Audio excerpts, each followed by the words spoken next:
Hello and welcome to another edition of Recruiting in Hospitality from caterer.com. As ever, I'm Lancelot Narayan, and in each programme we invite top guests from the world of hospitality to discuss issues affecting employers. We talk recruitment, development and retention, as well as matters affecting you and your teams.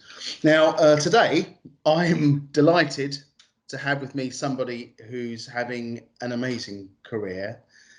Not just that, she's committed to developing careers for others and ensuring that hospitality is a nurturing environment for individuals to thrive and to prosper, and that team members are given every opportunity to train and grow within the industry and as people as well. And we have a lot to talk about today. So I'll waste no more time. Please say hi to the General Manager of the Royal Lancaster and the founder of the Hoteliers Charter, Sally Beck. Hello. Hi, nice to speak to you, Lance. It's great to have you on the programme, Sally. It really is. As I said, we've got a lot to talk about. Let's get stuck in. Can we talk about the start of your hospitality journey? How did you begin? Where did you study? Is hospitality something you've always wanted to be involved with? Yeah, well, I was sort of born and bred in it. I'm a publican's daughter from Scunthorpe, so yeah, born and bred in it. So yeah, so it felt like the line of least resistance. My sister's fluent in umpteen languages and went off travelling, and I just felt that hospitality was something that I wanted to do. So I went to Grimsby Tech and did a hotel management course, and at the end of 2 years I headed up to the Dormy and became a trainee for 2 years, like a trainee manager, and did 3 or 4 months in each department. And at the end of the 2 years, I thought, God, I'm not quite sure now what I want to do, because it'd all been so operationally led. And my boss, Derek Silk, said to me, do you want to try sales? And I said, yeah, sure, not having any idea particularly. And then I headed off in my old 2 CV, which is a fair wreck actually, and started loitering around industrial estates. And really enjoyed it, and started sort of being a sales exec, and carried on doing sales until I moved up the ladder really, and ended up being director of sales and marketing at the Conrad in Chelsea Harbour. Oh, my beloved Conrad. Yeah, absolutely. Yeah. And then I moved and did the reopening of the Royal Garden. Was there for a while, and then I went to Aramark for a brief heartbeat, and then off to the Landmark as director of sales and marketing. And then eventually, after I think 10, 12 years at the Landmark, then moved back into operations as hotel manager here, and then in a heartbeat, general manager. So that's a whistle-stop tour, but yeah. Because that sounds a bit. I mean, how did that happen? I mean, being made the general manager of the Royal Lancaster, that's not a small thing. No, I'd say I'd been at the Landmark as director of sales and marketing for 12 years, and the team so that the Landmark and the Lancaster and K West, it's a small family-owned company. But I mean, I have to say these are big hotels that are privately owned. But I've always enjoyed privately owned, independent hotels. So, and I mean, they also knew I think of my capacity. And when the owner bought Basil Street Apartments, which they did, God, 15, 20 years ago now, it's probably 15, 18 years, said, Sally, do you want to run that as an operational challenge while I was director of sales and marketing? And I said, yeah, sure. And so I had that development. And then there was some changes at the senior level, and we wanted to try and sort of link the hotels more. So I moved from the Landmark to the Royal Lancaster as hotel manager, and the hotel manager here, a guy called Andrew Batchelor, moved to the Landmark as hotel manager. So we were just trying to sort of get ourselves a little bit closer. And I was meant to work for the then general manager for 2 years and earn my stripes and learn, you know, the whole piece for a couple of years, and then take over from him when he then went to the Landmark to take over from Francis Green, who was due to retire. But it all changed. I started here November 12, and at the end of November 2012, Stephen Kiak-Klein had handed in his notice, who was my general manager here. So I didn't get that 2-year learning from him. I got 3 months, and then the company went to get a general manager, because obviously it was, you know, there's no way I could take that. It was like, oh my God, you know. And it about 6 months to recruit. And when they got the guy, the owner wasn't sure. And so they had to go back to the marketplace again. And that's when I said, actually, do you know what? I've now been acting general manager for about 6 months. I'd like to be considered. Because then I was less scared. Yes. Yeah. And less overawed by it. And yeah, so long story short, they gave me a shot. But it was quite a big leap of faith for them, because, albeit they knew me, because we'd worked together for, you know, 13, 14 years, but we were about to go into a monster renovation at the Royal Lancaster. You know, we were quite tired, and it was meant to be a 40 million, and it ended up as an 85 million pound refit. And so a brand new general manager, never done a project before, big beast. That was quite a level of trust they gave me. But yeah. From listening to you, it sounds very much like you learned on the job. Everything that brought you to this place was learned by experience. How important do you think that is in hospitality?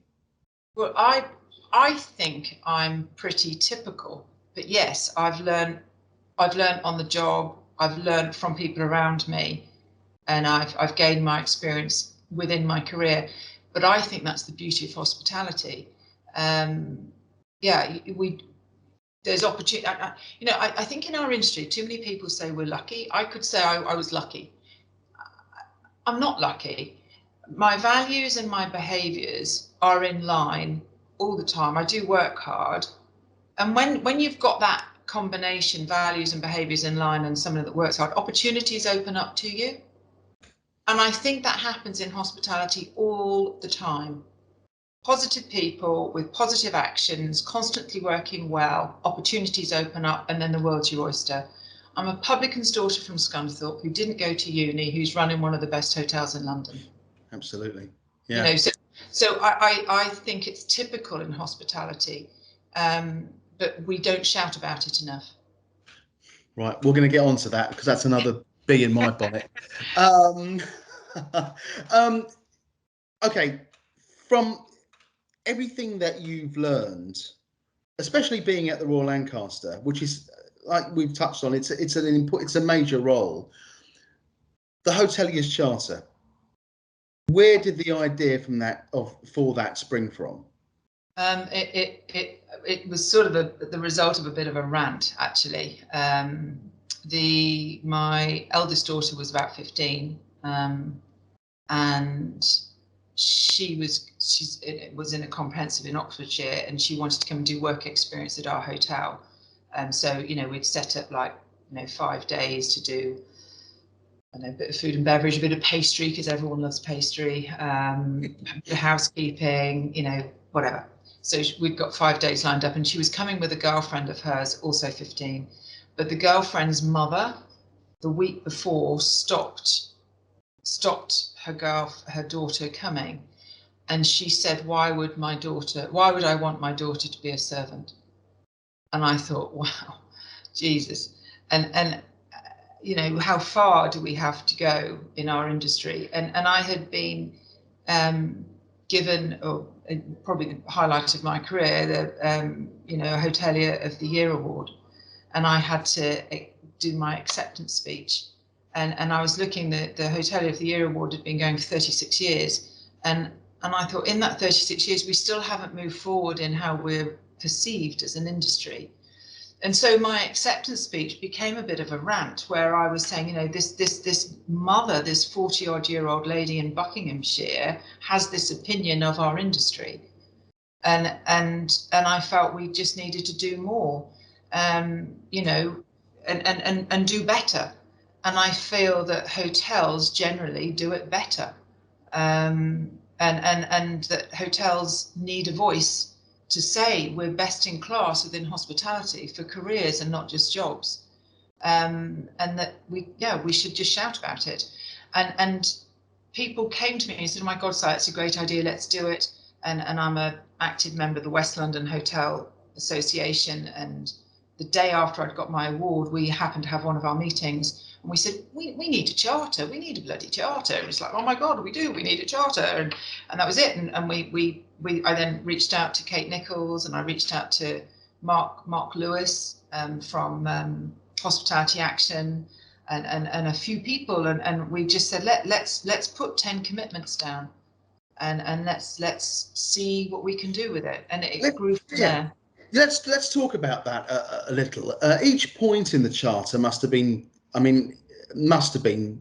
thoroughly thought through. Nothing is by accident. In practice, how do you, at the Royal Lancaster, how do you make these pledges a reality? Okay, well, I mean we don't necessarily need to go through all 10 of them, but No. It's the first one is developing team members through training and apprenticeships and coaching and mentoring, and giving careers, not just jobs. I mean, we touched on my career. I've always moved it forward, and we do that here. I had 26 apprentices 2 years ago, and they pretty much all finished through furlough. It's like, and most of them all got distinction. So, and the apprenticeship programs at the moment aren't just for 16 to 18-year-olds. They go right the way until you're 60. So we do a lot of level 3s and level 4s, a few level 5s, and these are for supervisors into managers into sort of more senior managers. And we do that as part and parcel of our hotel. I've got apprentices in finance, in human resources, in food and beverage, in revenue, sales and marketing, as well as kitchens. And it's great. You keep people longer. They develop, usually once they start an apprenticeship, they've usually been promoted before they even get to the end of it, because you get the benefit within the business of their learning. So I'm a great believer in that. And we do it. We do quarterly reviews for all our teams. It's difficult, but it's good, and people then keep developing. So it's a good way. So to my mind, it's just a good way of running business. So that's one that we do at the Royal Lancaster and have done. There's something I do want to ask you in particular. In the last few years, our right across all employers, not just in hospitality, but the mindset has changed about protecting employees' mental health. Now, one of the pledges in the charter is a positive, nourishing workplace environment, but also being able to access an employee assistance program to supply support if it's needed. How important was that, and how does it work at the Royal Lancaster? Yeah, it was massively important. I mean, it was important before we had the whole COVID thing. We have 47 different nationalities at our hotel, and that's 47 different cultures, languages, and some are away from home, some are living in difficult lives, etc. So I think to create a nurturing environment is good. So that nurturing piece, we've got a football team, we've got a softball team, we do social stuff. So there's a social committee that does, I don't know, pub nights, quiz nights, stuff like that. So that's quite important. But the employee assist program that we do ours through Hospitality Action, it's an inexpensive way to support team members. I think it's £5 an employee. And I have to say, team members sometimes need that help, whether it's mental health, whether it's drugs or alcohol or debt, or anything. Hospitality Action is amazing, and they wrap their hands around team members that can get into pickles. Sometimes it's through no fault of their own, just through illness, needing extra support.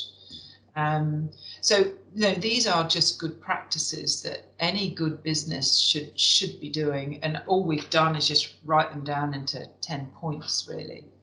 But yeah, it's held its own through the last couple of years.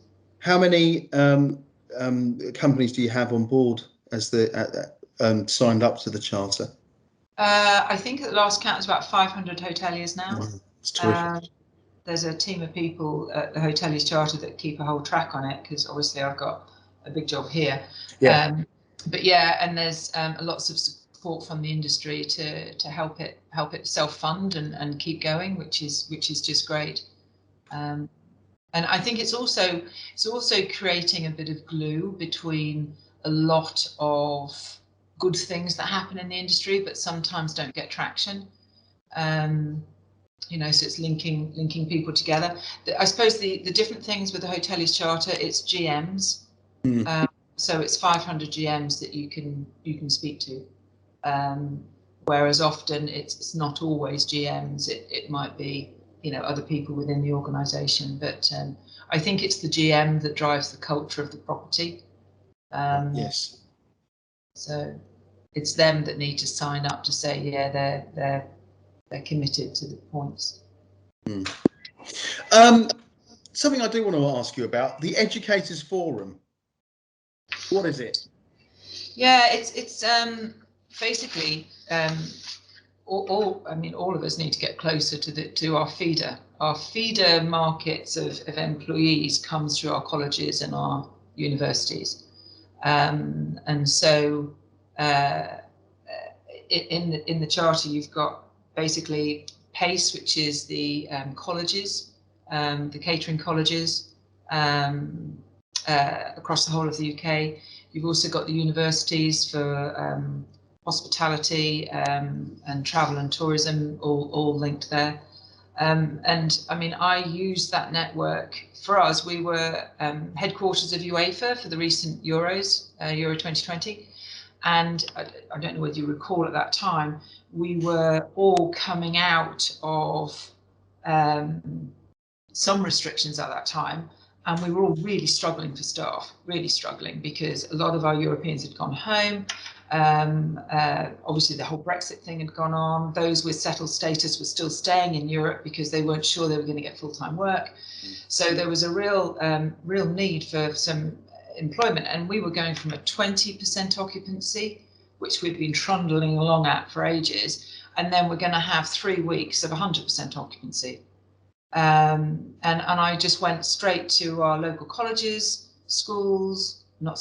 colleges and universities. And we ended up with 54 students coming to work with us for 3 weeks guaranteed work experience in every area of the hotel to help us run the Euros. And it was amazing. So I think, all these colleges and universities are always there all the time. And all the charter has done is just put a little network together saying this is where they are in your area.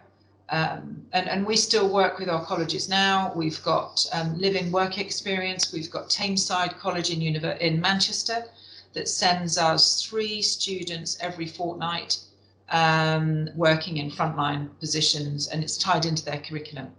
And the more hoteliers connect with their local schools to help improve that reputation of us as an industry, because both my daughters were in 2 different schools, one in Buckinghamshire, one in Oxfordshire, and when they went to do their O-level or GCSE selections, sorry, so old, but GCSE and then going on to further education, hospitality didn't come up as an option for them. And I think that's wrong. And I know that Springboard do a lot of good work in it, but they need more help. So as a local school, a local employer, I'm reaching out. There's 6 comprehensive or 6 secondary schools near us, and I'm reaching out to them because if I can do a little bit of exposure, come and see us, talk to these schools, then when they get to take their options, they might think, well, actually, do you know what? Hospitality is quite interesting. There's that hotel down the road that's quite nice, did a bit of work experience there. And maybe I'll look at that. And that just helps change that perception and get us more excited. yeah, you mentioned this earlier. It's about standing up and shouting out and telling everybody that hospitality is a great career to have. But how do we put this out there to more employers? How do we get people standing up on tables and saying, come on, hospitality is a great job choice, not just a job choice, but a career choice? I think we've just got to shout about all the good stuff. I mean, there's so much good stuff in our industry. I mean, God, you know, if you like people, then you want to be in hospitality, because you rub shoulders and you're working with all the entertainment business, sporting business, amazing corporate clients that are doing exciting things in the world. You can have events, sales, marketing, all sorts of things happening. But we only think that for some reason, we only talk about long hours and low pay. And that's historical. My team don't do 12-hour days. No. You know, my team are paid, you know, obviously there's been a lot of wage inflation lately, but you know, they're paid the London living wage and beyond. Yeah. You know, so we're still only talk about the bad stuff. We don't talk about all the good stuff. I mean, split shifts are pretty much out with the arc now. You know, but we somehow don't get it out there. And I think we just need to shout about the joy that we have. You know, working Christmas is great fun. It's great fun. But yeah, there's good pay, there's great career opportunities, and I just don't think we have positioned it correctly. Is it something you're going to be sort of pushing moving forward? I think it's not about me. I think I'd probably like some of my apprentices to sort of share their story. You know, we've got people that have done amazing career moves. They've come as young people to us at 17, 18, and are now heading teams at 25, 26, and running small businesses within our hotel. You know, I think those are the stories that are going to ignite young people in colleges and schools. You know, I'm seen as an old duffer now, you know, mid-50s. It's hearing from the young people, the Generation Zs and the Generation Ys, and you know, those that are forging these careers now through hospitality and through hotels.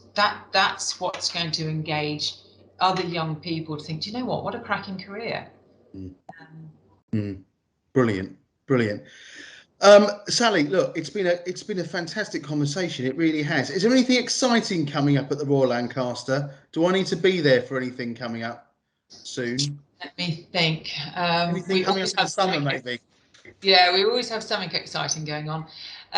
This summer, I think all the Hyde Park concerts are going to be back, because they're all cancelled last year, and we do really well with that. There's so many people that love to stay with us and then trot along to the concerts and stuff. So I think that's all good.